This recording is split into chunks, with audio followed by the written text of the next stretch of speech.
Hello folks and welcome back. We are looking at the second of the top 4 VGC matches at EUIC from a couple of weeks ago. In the previous matchup, we got to see Wolf Glick take down Terran Birdie to move on to the finals. And in this matchup, we have Dyl Yeomans versus Yosuke Takayanagi here. And so far, we have seen some really exciting matches out of the top 4, and we have two very interesting teams. Quite frankly, Dyl has the most exciting team that I have seen in the top cut in a while, and most of it really comes down to what you're going to see here in just a little bit in that Iron Treads. Now, this is a Miraidon team that has some standard stuff to it, notably Iron Hands, which is pretty universal at this point, is Terra Poison, which is a big difference here. Incineroar for Dyl is a Terra Ghost type with the Rocky Helmet. It has 4 attacking moves. There's no Parting Shot or Will-O-Wisp, which both have kind of become staples for Incineroar. Notably, Urshifu here is Single Strike Urshifu, not the ever so popular Rapid Strike Urshifu. It has Detect, Wicked Blow, Sucker Punch, and Close Combat, and it is Terra Dark. And then you have your Miraidon and your Farigiraf. We've gone over those a million times, but the Farigiraf with the Armor Tail and Electric Seed has Roar. This allows Dyl to pivot out in really nice circumstances. And we see the crowd there. Those are all the people that are cheering for Dyl Yeomans. This is Dyl's second top cut ever, and they are on the cusp of moving on to the finals. And finally, we have that Iron Treads for Dyl. Terra Ghost Choice Band. This Pokemon in Dyl's top 8 match absolutely rolled over the competition. Pun absolutely intended. Those Choice Band Iron Heads stacked on top of the Quark Drive boost just catches people so off guard. And having this unique Pokemon paired with an already really difficult to deal with strategy gives Dyl just that much more of an advantage. And they have been playing so well throughout this tournament from what we have seen. On the other side of things, we have Yosuke Takayanagi here, who had a very close top 8 matchup and is running the Calyrex Ice Rider as their restricted. Amoonguss with Terra Water, Pollen Puff, and Clear Smog are the moves of choice here. Spore Rage Powder on every single Amoonguss. Urshifu Rapid Strike here is a Stellar Terra. It's becoming increasingly less common, but this Urshifu does have Taunt, Close Combat, and Surging Strikes. Taunt on Urshifu does a great job of dealing with opposing Amoongusses mainly, but has a lot more utility as well, as Urshifu is still very fast, even though it doesn't have Prankster. Rounding out the team for Yosuke, we have Chi-Yu with the Choice Scarf, Heat Wave, Overheat, Dark Pulse, and Snarl, and Terra Fairy Fluttermane with no Ghost-type moves, notably.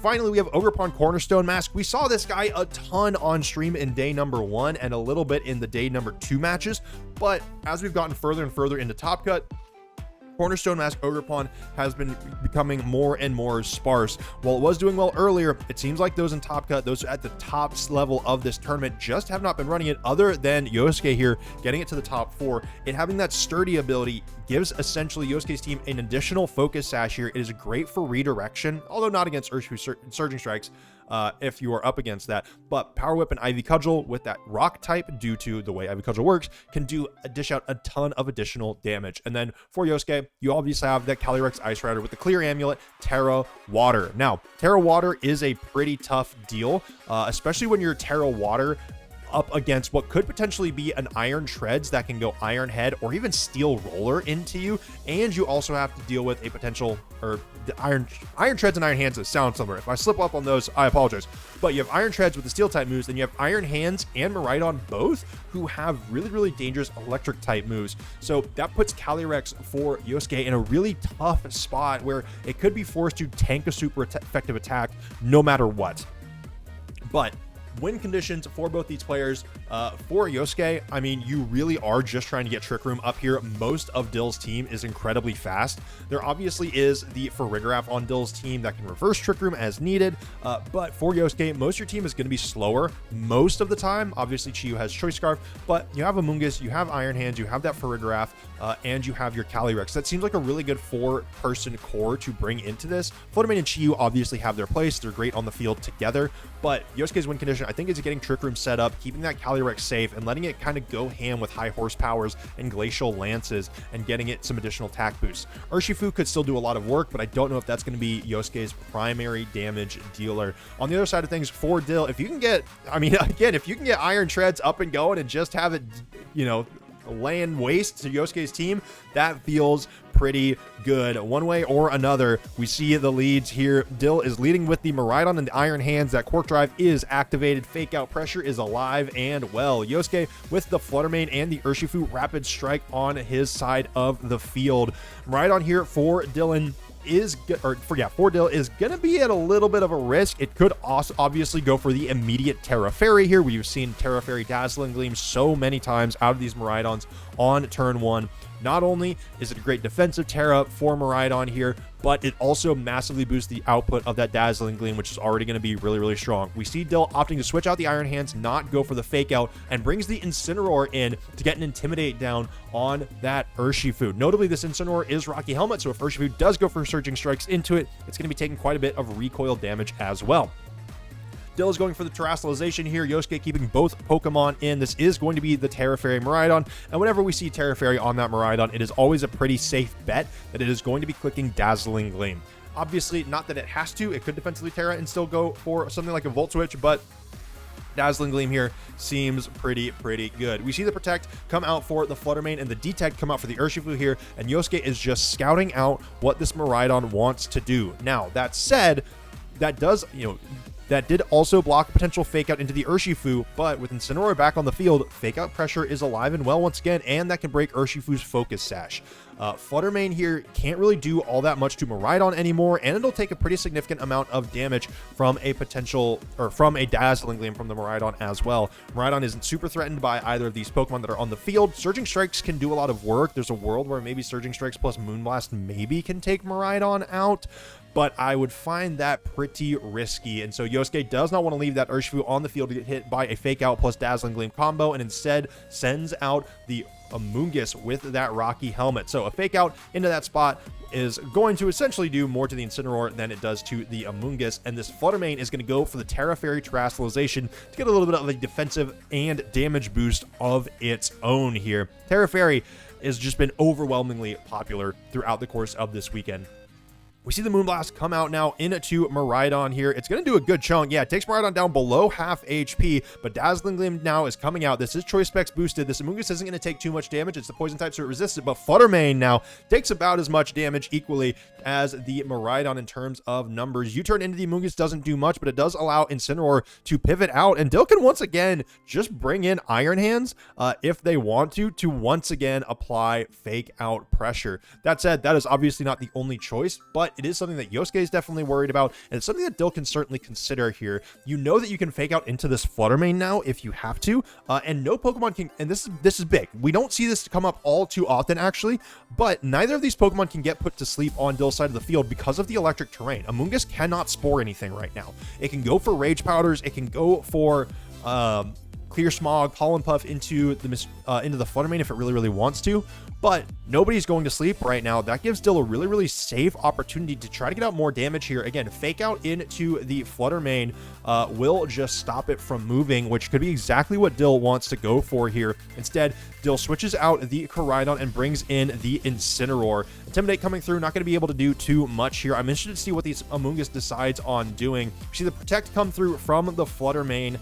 Amoonguss, essentially, we didn't see the Rage Powder options or Pollen Puff or Clear Smog. We see the Heavy Slam come out of the Iron Hands and do a ton of damage into that Amoonguss, but it doesn't quite take it out. The Pollen Puff, as retaliation, gets a little bit more chip into that slot. Now, Amoonguss is very low. I doubt it'll go down to a Fake Out. It could go down to a U-turn, although U-turn did not do that much damage into Amoonguss.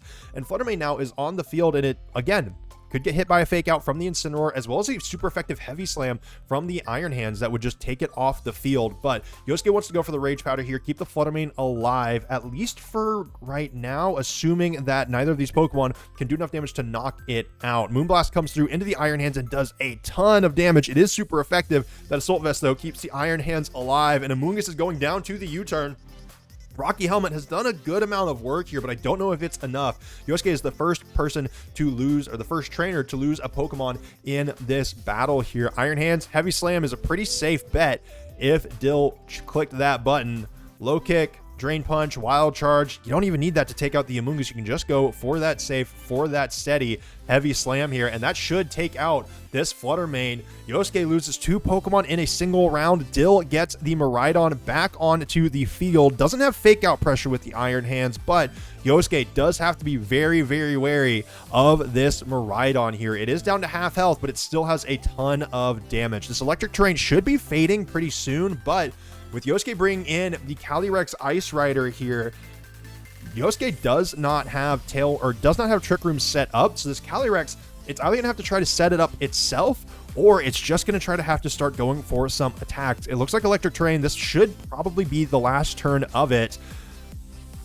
That could end up defining the game here. Notably, this Calyrex cannot get Intimidated or Parting Shot right now because it has Clear Amulet on it. If it takes a knockoff, that's gonna feel pretty bad. But at the same time, this Urshifu feels pretty good right now in this position. It can get a lot of damage onto both the Iron Hands and the Miraidon, but Yosuke wants to go for the Detect for now. If there was a potential double up into that spot, that might be what Yosuke was hoping for, so that this Calyrex can safely get up Trick Room. But the Dazzling Gleam comes through, hits into the Detect, and then it does about a third of Calyrex's HP. Glacial Lance comes through now, and that is not a Trick Room from Yosuke. Instead, the Glacial Lance takes down both of Dyl's Pokemon. A clean knockout, and that is going to be a +2 on the Chilling Neigh for Yosuke here, as well as keeping this Urshifu very, very healthy.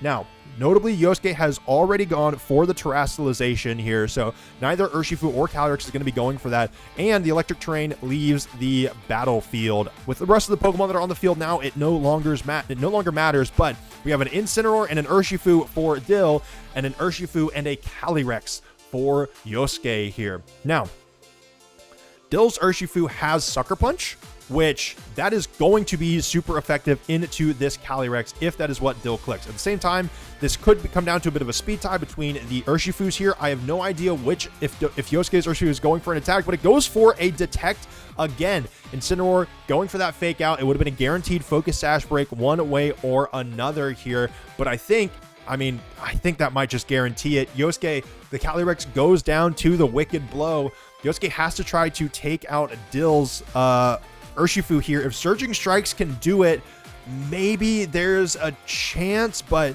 with Flare Blitz, with knockoff that Dyl has on both of these Pokemon here, as well as close combat for his own Urshifu, Surging Strikes comes in. Honestly, I think if you're Yosuke, if your Urshifu is slower, then maybe you can do it. You would take a close combat, but then you could take out Dyl's Urshifu almost guaranteed with the special defense and defense drops. But with this close combat coming through, as well as this Flare Blitz here, I think that would have wound up leading in Dyl's favor one way or another here. Interested to see. Yeah, so, okay, this is one of those situations where, well, never mind. You know what? Yoshi would have gone down to Rocky Helmet one way or another. I don't think that there's a way for Yosuke to have potentially won this game. Close combat into the Incineroar, drops Yosuke's defenses here.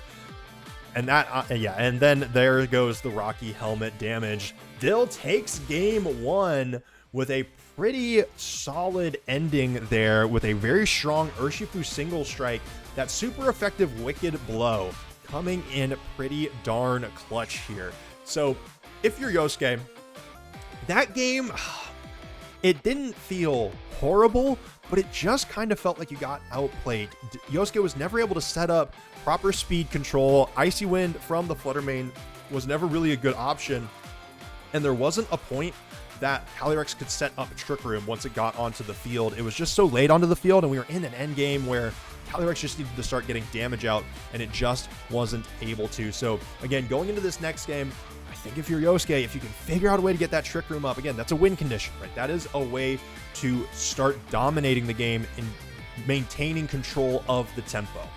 If Dyl can just get away with going all in on damage, being really aggressive, and can start making safe plays that are going to guarantee some level of success, that is where you don't want to be as Yosuke. You want to take advantage of any of those lapses in aggression to try to get Trick Room up and push Dyl onto the back foot. We're going to go ahead now and jump in to game number 2, see what adjustments have been made, if any. And for Yosuke, already we see one. Chiyu and Flutter Mane have hit the field at the same time. Dyl has brought out the Miraidon and the Iron Hands. It looks like Yosuke has said, all right, let's match bar for bar here, band for band, damage for damage. Iron Hands gets that Quark Drive boost. It's going to be pretty darn strong. Fake Out Pressure is alive and well. Photosynthesis boost for this Fluttermane. Thanks to the booster energy, it's going to be pretty darn speedy. Fake Out does threaten the Chi-Yu to keep it from moving. That might make Yosuke go on the retreat already, but if Yosuke does, things are not going to feel great. We already know that Moonblast into the Miraidon with the Terastallization takes it down below half. I don't know if that will take out the Miraidon with the Chi-Yu having Miraidon's special defense. I think the math gets really, really difficult there. It certainly could do it. And Dyl says, all right, not even going to risk it. Going to retreat the Miraidon here. Bring in a resistance with the Incineroar. Keep Fake Out Pressure alive on the next turn as well. Intimidate simply does not matter in this context. If we see a priority move, we're going to see it now, and that is not what comes through. Moonblast into the Incineroar, takes it down below half HP. Special attack drop does not matter. Heat Wave now coming out for the Chi-Yu. It does a little bit, but not a lot of it. And Iron Hands now goes for the Heavy Slam into the Fluttermane and takes it down. Yosuke already losing a Pokemon early in this matchup. While Dyl does have 2 Pokemon down pretty darn low, Yosuke can't take them out with the Chi-Yu and is going to have to bring in something that can. And it is that Calyrex Ice Rider that is now on the field. It can get hit by Fake Out, but this Chi-Yu does have the option to go for Heat Wave. There are 2 threats on the field, but Chi-Yu, it is Choice Scarf. It can't go for anything other than Heat Wave, and we know that Heat Wave is not going to be nearly enough damage to take out either the Iron Hands or the Incineroar. So Incineroar can go for Fake Out into the Calyrex. That Calyrex can still protect. Chi-Yu can go for a Heat Wave here, and if you're Dyl, that seems like pretty good options, or Yosuke can switch on out. Either way, not a lot of damage is going to be coming out of this Chi-Yu spot one way or another. We see the Amoonguss hit the battlefield now. This isn't a bad spot for Yosuke. You have the Amoonguss up. It's going to be able to click Rage Powder, and that might be able to guarantee that you get Trick Room up. And even though you have the Choice Band Chi-Yu in the back, you might not mind going for the Trick Room Rage Powder to try to just let Calyrex sweep through the rest of Dyl's team. Fake Out wasn't going into the Calyrex spot. We just see a couple of switches here, and otherwise a defensive play from Yosuke keeps the Calyrex at full HP. So now Dyl, Miraidon can click Electro Drift. We've seen Electro Drift do just insane numbers of damage. That could mean that Amoonguss goes down no matter what. We could see a knockoff or a Flare Blitz come out of the Incineroar and do quite a bit of damage into the Calyrex. We could also even see a U-turn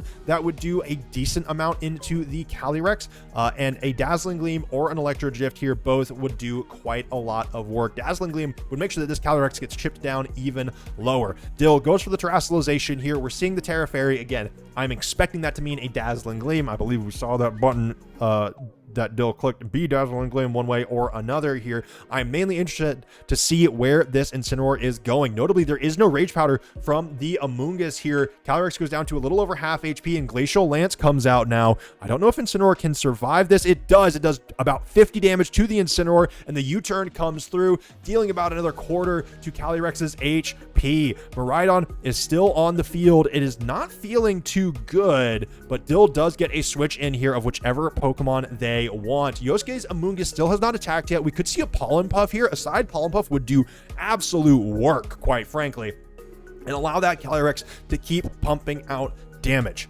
That said, Amoonguss could be going on the aggressive here, but I would be a little bit surprised if that is what we see. Again, no Spore coming out. Electric Terrain stops any sleep from happening. We do see the side Pollen Puff. Calyrex getting to shrug off a lot of the damage that came out this turn. It's not all the way back up to full HP, but it's not feeling too bad. Both of these Pokemon for Yosuke are feeling all right in this scenario. Amoonguss does not have Protect, so it's a little bit at risk of taking a lot of damage. Again, Fake Out could come through. I think if you're this Calyrex, you don't really want to risk getting hit by Fake Out. Dazzling Gleam, again, that did a lot of damage, and you're not going to be moving very, very fast on the next turn. If you do risk it, you could go for the side Pollen Puff again. There is no Fake Out, so Yosuke making a bold call here, not going for the Protect. We see the Dazzling Gleam come through, and it's a critical hit on the Amoonguss. That could be pretty big for the rest of this game. Glacial Lance comes out now. This is a physical attack, and Miraidon goes down. That's going to be a +1 on the next turn for this Chilling Neigh, but this Iron Hands has not moved yet. I'm interested to see, is the Amoonguss or the Iron Hands faster? Usually it is this Amoonguss that remains a little bit speedier, but Iron Hands goes first. Heavy Slam into the Amoonguss. There is no healing for this Calyrex, and Yosuke is once again down to his final 2 Pokemon. Dyl still has 3 up and alive. 2 of them are very, very low, but already in the back. We saw the Pokemon that sealed game number 1 for Dyl come back out. That Urshifu with Wicked Blow. It has Focus Sash. It's not going to be the fastest thing on the field. Chiyu's going to be able to potentially get off a Heat Wave or a Dark Pulse. We saw Heat Wave do not a lot of damage earlier in the game, but it still could be pretty effective in the long run for this turn. If you are Yosuke, you just have to try to claw your way back in. A defensive move here could be really, really risky. It could allow Dyl to reposition into an even more favorable spot. Getting a fake out up right now would be absolutely devastating. Urshifu for Dyl has super effective moves into both of Yosuke's Pokemon, and if Dyl can get both Pokemon to separately go down without Urshifu taking too much damage, then that is dreamland, right? If Yosuke can get 2 KOs, I think that's what it comes down to. Yosuke needs to knock out both Pokemon that are on the field right now. That might come down to a big Heat Wave plus Glacial Lance doing a ton of work from this Calyrex, but both Pokemon would have to make it work. We see the Terastallization come out now for Yosuke. I imagine this is going to be on the Calyrex here, so it doesn't take a super effective Wicked Blow. The question is, does Wicked Blow knock out this Calyrex anyways from this HP? Calyrex is very, very bulky, but Urshifu is stupid strong. The Detect comes through from the Urshifu. It's going to stay on the field. This is Yosuke's, honestly, right here, right now, already, this is the last thing Yosuke wanted to have happen. Heat Wave goes into the Protect on the Urshifu and takes down the Incineroar. This is going to guarantee that Iron Hands can come in and click Fake Out into the Calyrex. That's going to allow Urshifu to take it down one way or another. Fake Out could also go into the Chiyu. Urshifu could take down the Chiyu and then also go for the Calyrex on the next turn. Either way, Dyl is in a phenomenal spot here, having an additional Fake Out to use. So, now what Yosuke's win condition now, oh man, trying to figure it out here. Fake Out comes through into the Chiyu. Calyrex could have protected, but it didn't necessarily need to. The Chiyu is going to flinch. We're going to see a close combat here from the Urshifu into the Calyrex. That's going to be enough to take it down. Chiyu now, it cannot take out this Urshifu because of the Focus Sash, no matter how much damage it can do, and Urshifu is going to get a clean shot on it the next turn. Dyl Yeomans has locked up this top 4 match and is going to be moving on to the finals here. Let's see. We'll see if they play it out. Yosuke has been a very, very good sport throughout the course of this match. Goes for that Heat Wave. We get to see how much damage it would have done. Urshifu goes down to a single HP, and the Iron Hands falls. Dyl with that Detect a couple of turns ago. That is what guaranteed the win. We're going to see the close combat come through now. That Chiyu is going to go down, and Dyl Yeomans makes it to their first ever Grand Finals. That was a very exciting match. Both of these top 4 matches have been pretty dominant from the winners, Wolf Glick and Dyl Yeomans. But in this one, you got to see both players, if you were watching their cameras next to their teams, they were both having a phenomenal time, and that is always a blast to see. But we're going to be looking at the finals here soon for EUIC VGC before we get into the Vancouver VODs, which hopefully we can get through before the next tournament. But until next time, be safe, be smart, make wise decisions, and farewell.